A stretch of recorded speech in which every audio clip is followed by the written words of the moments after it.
आज हम आपको दिल्ली की कहानी इतिहास की जुबानी सुनाएंगे। भारत की राजधानी दिल्ली की सशक्त ऐतिहासिक पृष्ठभूमि रही है। यहाँ भारतीय इतिहास के कुछ सर्वाधिक शक्तिशाली सम्राटों ने शासन किया था। शहर का इतिहास महाभारत के जितना ही पुराना है। इस शहर को इंद्रप्रस्थ के नाम से जाना जाता था, जहाँ कभी पांडव रहे थे। 5 शताब्दियों से भी अधिक समय से दिल्ली राजनीतिक उथल पुथल की गवाह रही है।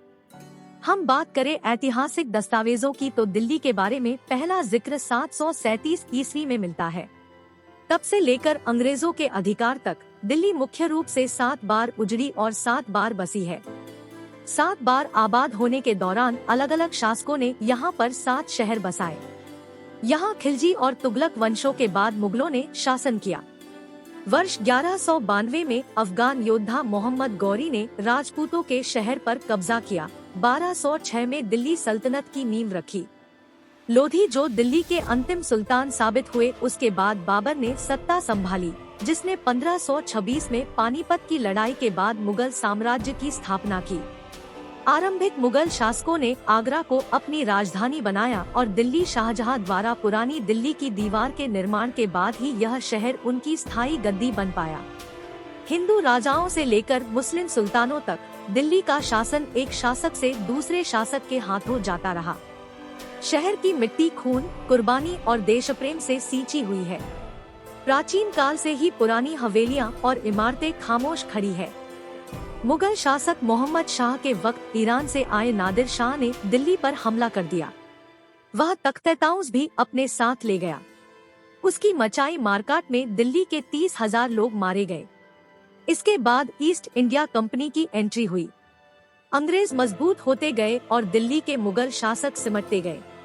1803 में दिल्ली भी अंग्रेजों के नियंत्रण में आ गई। 1857 की क्रांति में आखिरी मुगल बादशाह बहादुर शाह जफर को ही नेता घोषित किया गया, लेकिन जफर को गिरफ्तार कर लिया गया। उनके 2 बेटों का कत्ल कर दिया गया। दिल्ली में अंग्रेजों ने कत्लेआम किया, बिल्कुल नादिर शाह की तरह। जफर को अंग्रेज रंगून ले गए। मौत के बाद उन्हें वहीं दफन कर दिया गया। यह दिल्ली के बसने का आखिरी दौर था, जो 1911 से शुरू हुआ और नई दिल्ली कहलाया। इसके लिए दिल्ली दरबार बुराड़ी में सजाया गया। राजाओं को न्योता दिया गया। हजारों लोगों के ठहरने और खाने पीने के चंद दिनों के इंतजाम लिए बुराड़ी में अस्थायी शहर बस गया। दिल्ली रोशनी से जगमगा उठी। जॉर्ज पंचम और क्वीन मैरी की सवारी चांदनी चौक से गुजरी। दिल्ली दरबार में आकर जॉर्ज पंचम ने दिल्ली को राजधानी बनाने का ऐलान कर सभी राजाओं को चौंका दिया। इसके बाद एडविन लुटियंस ने शानदार इमारतें बनाईं। इनमें वाइसराय हाउस यानी राष्ट्रपति भवन और इंडिया गेट शामिल है।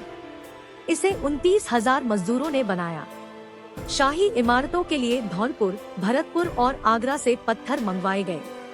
पत्थर ढोने के लिए अलग रेल लाइनें बनाई गई। हर्बर्ट बेकर ने संसद भवन बनवाया। 1947 में स्वतंत्रता प्राप्ति के बाद नई दिल्ली को आधिकारिक तौर पर भारत की राजधानी घोषित किया गया।